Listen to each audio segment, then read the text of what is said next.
Donc ceux qui me suivent sur Facebook savent déjà de quelle espèce il s'agit, car j'ai déjà fait plusieurs photos, j'ai déjà dit le nom de cette espèce, etc. Donc ils savent de quoi il s'agit.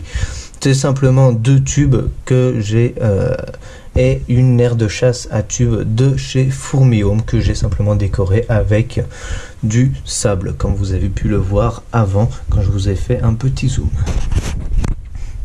Donc voilà pour le premier étage de l'armoire. Je vais passer à présent au second, ici. Alors rappelez-vous, je vous ai dit que je parlerai de la suite du chemin pour les Messor capitatus. Ensuite, une fois que je passerai au second étage, alors nous y voilà. Donc le tuyau qu'on a laissé arrive ici et remonte tout ici et est raccordé à ce premier nid ainsi que ce deuxième et ce troisième.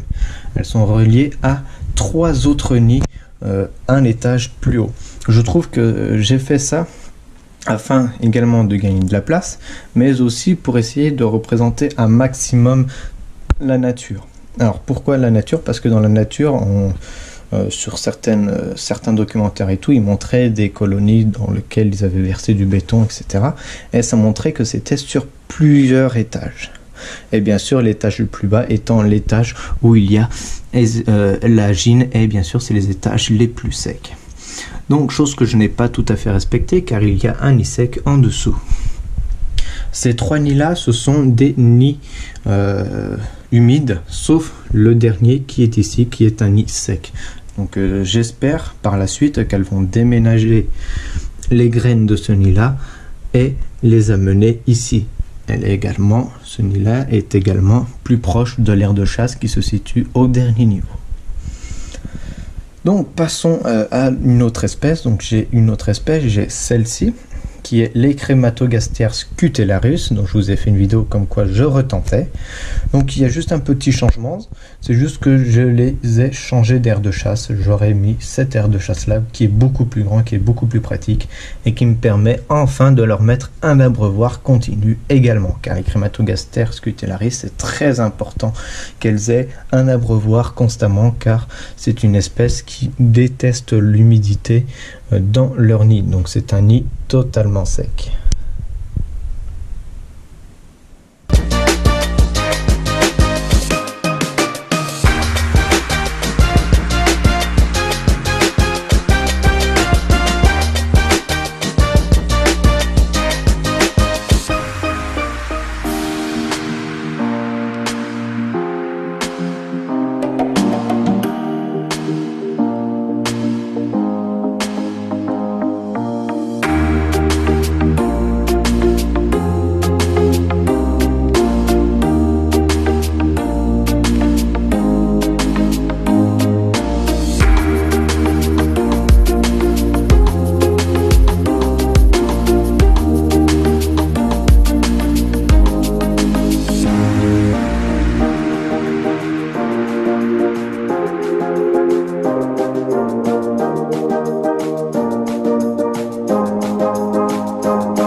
Alors bien sûr, je vous referai quand même quelques plans avec le caméscope. Là, je suis avec la GoPro, donc ouais, je peux pas vous faire de gros plans énormes comme j'aime bien. Donc nous avons ensuite 2 tubes. Ces 2 tubes contiennent des Formica polynecta récoltés cette année. Donc ce sont juste 2 gînes avec, enfin une gîne dans chaque tube avec 2 ouvrières Formica fusca. Donc les Formica fusca, ce sont des Serviformica, donc c'est des ouvrières qui vont accepter plus ou moins facilement les gînes parasites et vont s'occuper de son couvain, etc. à sa place avant l'arrivée des premières ouvrières polynecta.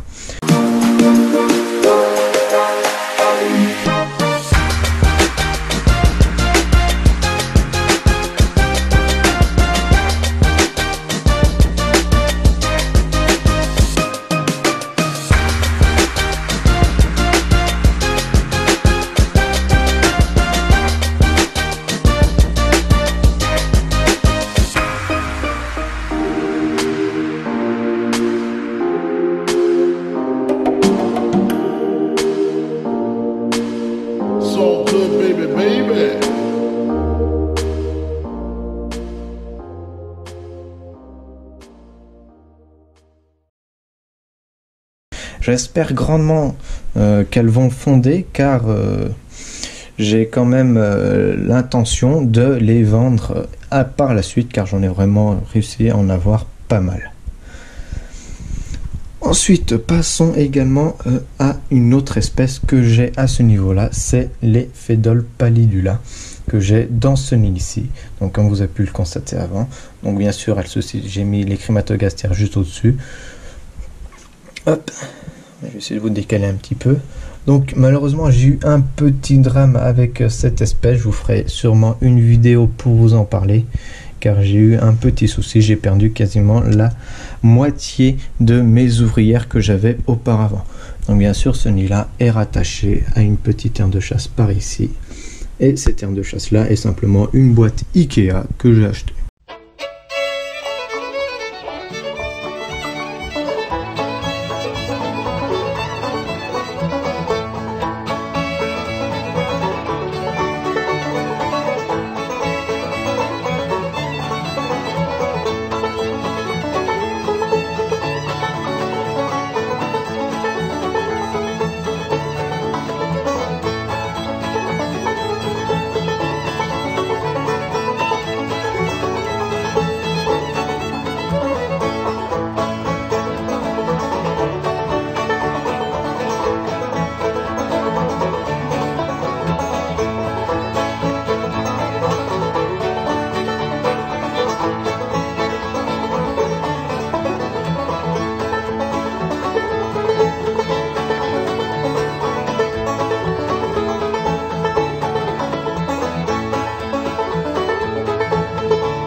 Avec un couvercle, avec quand même une micro-grille afin de faire la ventilation. Même si c'est pas grand chose, j'aurais pu faire quand même un petit peu plus en y réfléchissant bien. Maintenant, on va passer à l'étage encore supérieur, au troisième et dernier étage. On va arrêter de monter après celui-ci. Donc, on repasse juste 30 secondes à l'étage d'en dessous. C'est que vous avez pu remarquer qu'il y a quand même un tuyau de raccord qui monte à l'étage supérieur encore. C'est encore pour les Messor capitatus. Et là, on va arriver sur la fin de l'installation des Messor capitatus. Bien sûr, c'est la plus grosse installation que j'ai dans l'armoire. Donc, vous comprenez, c'est quand même assez tendu de faire tenir quand même une colonie d'environ 3-4 000 ouvrières dans une toute petite armoire. Donc, au final, elles sont reliées. Voilà, le tuyau remonte par ici. Il passe par là. Et là, j'ai mis un T qui va soit à l'aire de chasse, qui va dans ce petit nid qui est également humide. Mais je pense que je vais le laisser sec. Comme ça pourra faire une réserve de graines. Comme dans la nature, je pense que les réserves de graines sont le plus proches de la surface. Car elles ne vont pas s'embêter à descendre les graines tout en bas du nid afin de les mettre au point au plus humide. C'est contrairement, c'est pas ce qu'il faut. Et bien sûr, l'aire de chasse est une grande boîte d'environ 40 cm par 30 cm et environ 15 cm de haut. À peu près, j'ai pas vraiment les dimensions exactes. Donc voilà. Donc cette aire de chasse, voilà, je l'ai fait moi-même. Je vous ai fait notamment une vidéo dessus. Et depuis que j'ai cette aire de chasse là, j'ai toujours une centaine, voire 200 ouvrières dans l'aire de chasse continuellement. Donc ça change vraiment totalement de l'observation sur une aire de chasse comme celle-ci par exemple. Une aire de chasse totalement en plâtre. L'observation est beaucoup plus naturelle. Donc on va passer aux espèces qui sont également sur cet étage autre que les capitatus. J'ai bien sûr les Lasius flavus qui sont ici. Voilà, également comme une espèce surprise que je vous garde au premier étage, elle est dans une aire de chasse fourmiome ainsi que de tubes, sauf que elles sont dans un tube compartimenté fait par moi, compartimenté rechargeable. J'ai également à cet étage, j'ai des Solenopsis fugax que j'essaye de faire déménager dans ce tube là depuis facilement 3 semaines. Donc je croise les doigts pour qu'elle puisse déménager bien un jour. J'ai également d'autres tubes avec de l'aluminium. C'est encore des jeans Polynecta que j'ai ramassés durant mes balades, avec bien sûr des ouvrières Fusca, etc. Donc pour vous dire, j'en ai vraiment eu pas mal. Donc à présent, on va passer à côté. Et à côté, j'ai encore plein d'espèces, comme vous pouvez le constater. Alors les tubes, c'est assez nouveau, ça va faire à peu près une semaine que je les ai. Pour cela également, mais bien sûr, je viens de remarquer que j'ai une jean de morte ici et une autre jean en dessous de morte également. Pourtant, je m'en occupe et tout, plutôt correct. Bon, c'est les aléas de la vie. Donc dans cet espace-là, j'ai plusieurs espèces, j'ai 4 espèces différentes. Donc pourquoi je les mets dans cet espace-là? C'est parce que ce sont des espèces qui sont endémiques. Donc on me dirait, les Sulflavus sont endémiques également, mais par manque de place, je les ai pas mis là.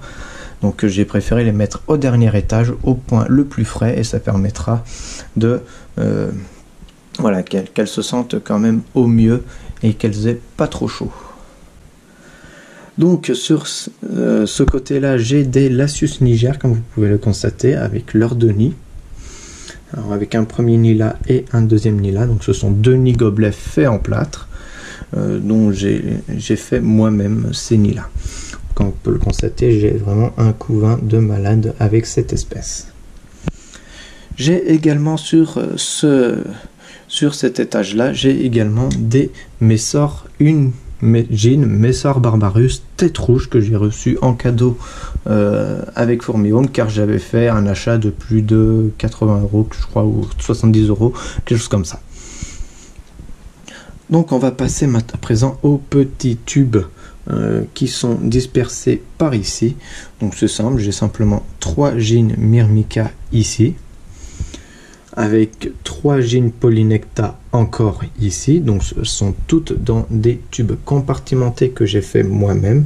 Et là j'ai encore une jean Myrmica qui est ici, mais dans un tube non rechargeable, un tube tout à fait basique.